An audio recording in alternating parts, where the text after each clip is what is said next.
Before we get started with this episode, I wanted to share with you that earlier this year, we started doing more of our podcasts as video podcasts. All of our audio and video episodes are available on our YouTube page. We'd love it if you'd check it out. And please, while you're there, be sure to subscribe to our channel. This way you get notified of new videos and new episodes that are posted. You can also find all of our videos on our website at mokenasfrontporch.com or by searching Mokena's Front Porch on YouTube. Matt and I hope you enjoy this episode, and please be sure to share our podcast with a friend.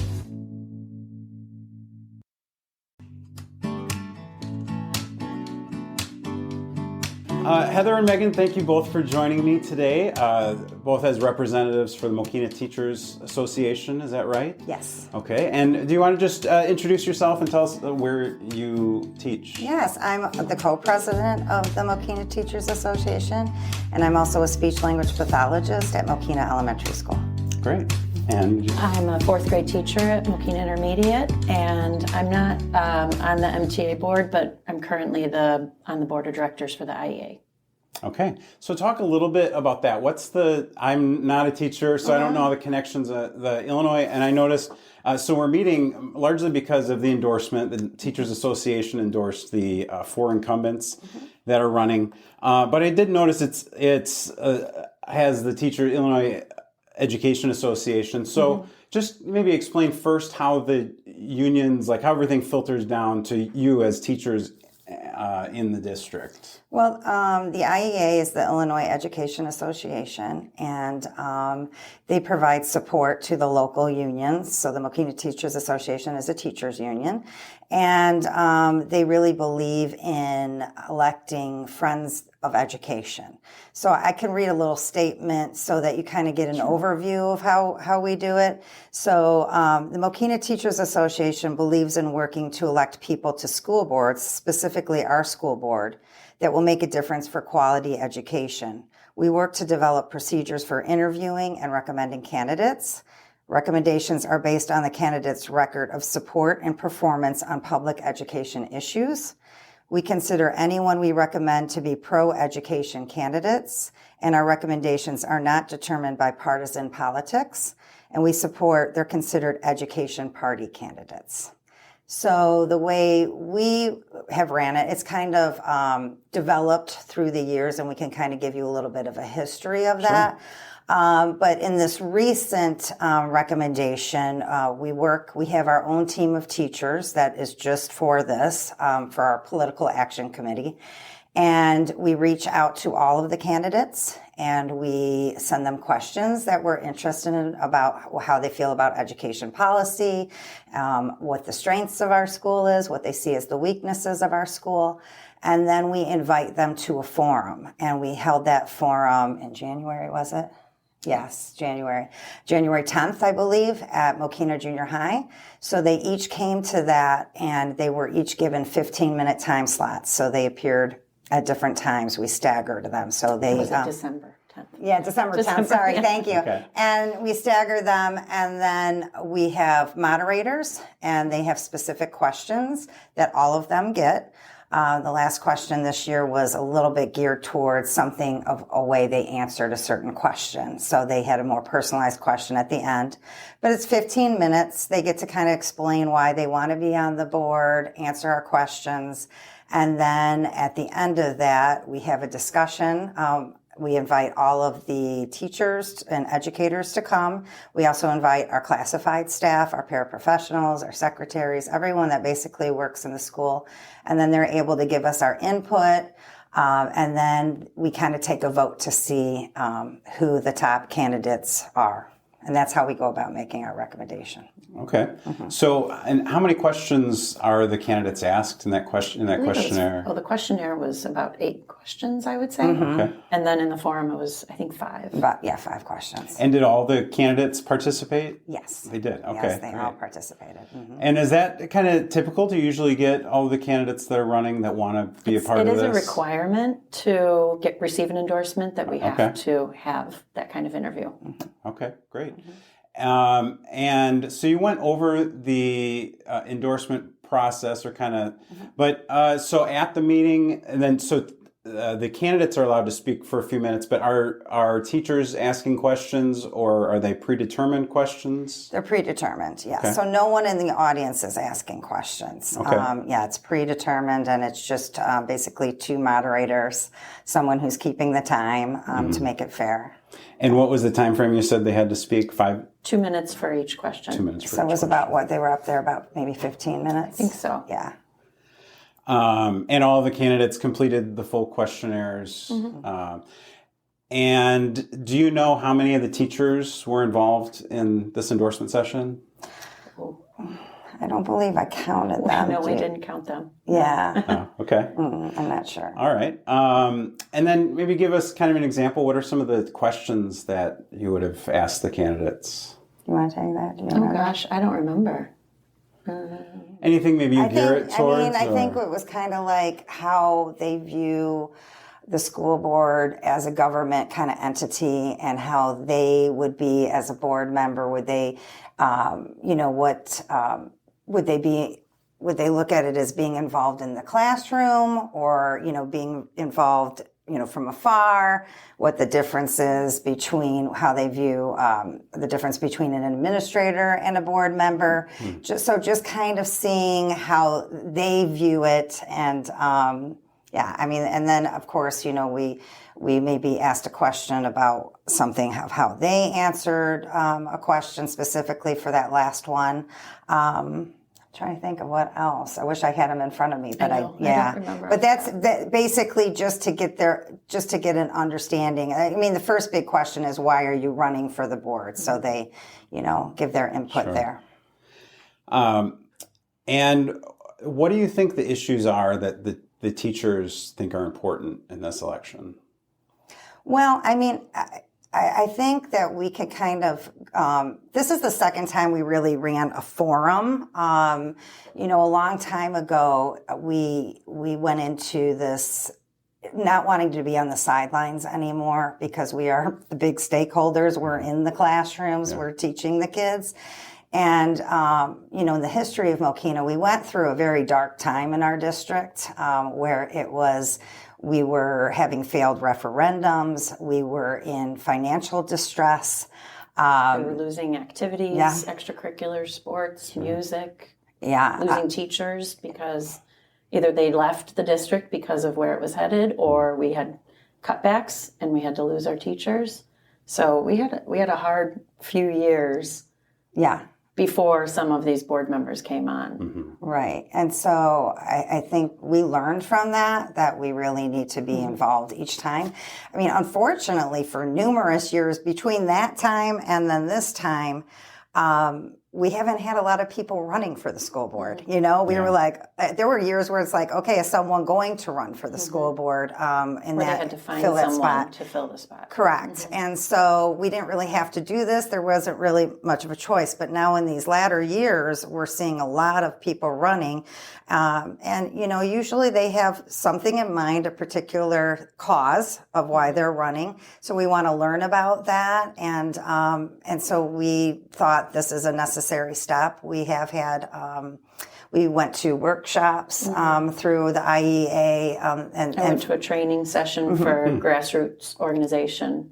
And so that's when I brought it back, the interview process, what we could do. Yeah, I learned about it that way.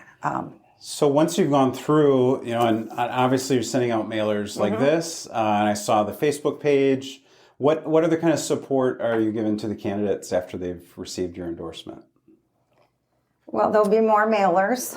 Signs. Signs will go Those are a out. big cost that we can provide some support with. We're going to try to build. We have a candidate website, that we are going to try to build up and put more information on there about our candidates, so someone can, scan that and learn. It's kind of a work in progress right now, but that will be built up some more. Anything else? It's almost like we're a little bit of campaign managers. Yeah, it is. And do you actually interact with the candidates? Are you able to work? You are. Okay. Oh yes, yeah. We talk to them quite a bit. Yeah. Okay. So tell the community, why should we give weight or credit to this endorsement? Why should this be important to homeowners and to residents? Well, there's a lot of reasons. Obviously, property owners want to live in a community where education is valued, because they sell their house one day, they want people look at the school and the district they're moving in. We've had a lot of people move into Mokena because, and I've heard, they've said, we've moved here for the schools. So we want that reputation. We want to continue that reputation. And just talking about, some of the board members, like I mentioned the previous time, the very first time we got involved, Anna Briscoe and Jim Andreessen were the first of our 4 candidates to get on the board. They came in 2013, and they were instrumental in bringing things back into our district. They brought back, during that time, we went to half-day kindergarten.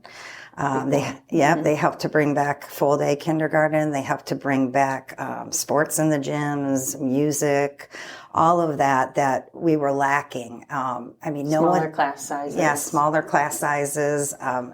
More teachers came back, and some even returned because of our schools. They were someone rift. that was rift went somewhere else. Once we had openings, came back. Yeah. So that with those two, and then the other two, Eric Bush and Lisa Zielinski, came on 2017. Right? Am I right with that? And all 4 of them were instrumental during the global pandemic that we suffered and changed the landscape of education completely. We needed stability, and I really feel like we've had boards before where I haven't felt that stability, and where I maybe got anxious going to those board meetings and thinking, what is next? What's coming? But they really have provided that stability. They were instrumental in getting funding, COVID funding, to help us with technology, because we had to go from the teachers learning how to teach virtually, then going to a hybrid, and then pretty quickly getting back to in-person. They made it a point to have special education students come back before anyone else did in person. When we were teaching virtually, they were coming back into the schools because they knew they need that in-person contact for their learning disabilities. And they provided the PPE, the cleaning, all of that. They really listened to our concerns.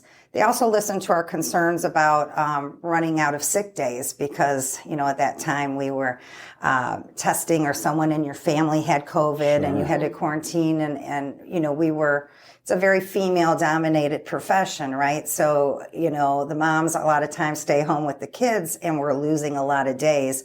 So they helped to bring COVID days in so that we weren't having to lose paid sick days that we might have lost because of all of that. And that was before there was a state mandate that was given, or correct. We had that. And then I guess with the other area would be they've really kept a stable tax rate in the community. Taxes haven't really gone up, and also we have the lowest tax rate amongst the feeder schools, so that's of an interest to property owners. When you look at Manhattan, Summit Hill, New Lenox, and Frankfurt, we are the lowest, but we also have a very, very quality education. As the postcard says, they have provided us the tools to maintain a quality education and to allow our students to excel. For example, our district ranks in the top 9% of all elementary districts in the state for the percentage of students meeting or exceeding standards in math. And our district ranks in the top 11% out of all elementary districts in the state for percentage of students meeting or exceeding standards in English language arts. So they have proven leadership, proven record. So it was kind of an easy choice because of all that they've done for us. A big deal right now, and an important thing to me, and I think a lot of people that pay attention, is the new superintendent coming in, the search that went on. How does that play in, or what kind of thought process do the teachers or the union give to that and the importance of that and finding a stable, longer term superintendent? Well, our last superintendent was with us for about 6 years, right?